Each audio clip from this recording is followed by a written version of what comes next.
So what is going on in this script? Let me explain it line by line.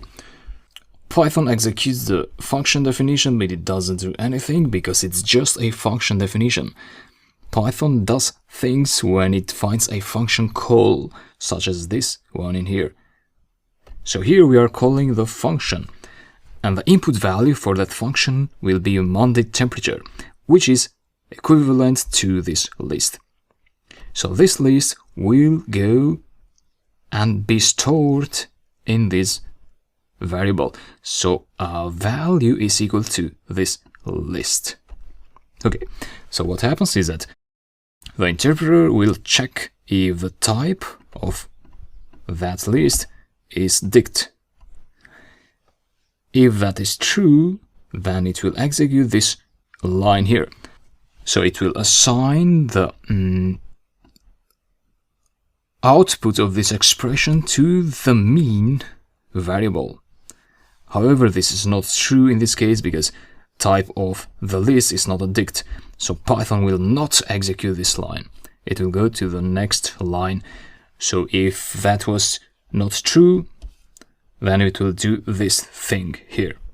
So the mean will be equal to the sum of the list divided by the length of the list, which is 9.26 something. And so this is the current value of the mean. Therefore, here the indentation ends. So return is outside of the if and else block. You can see here, it has to be outside.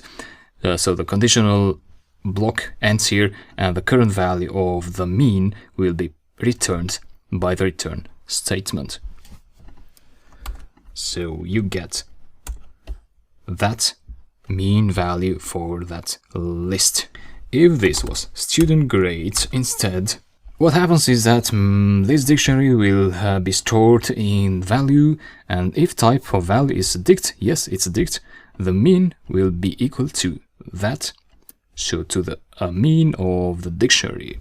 And if this condition is true, this is executed, and Python will ignore everything that is under else. I said everything that is under else, which means everything that is indented under else. So the children of else, so to say. Return the mean is not a child of else. It's not indented under else. It's independent. It has its own indentation level. So therefore the current value of the mean is this one in here. So return the mean will actually return the mean for the dictionary. That one in there.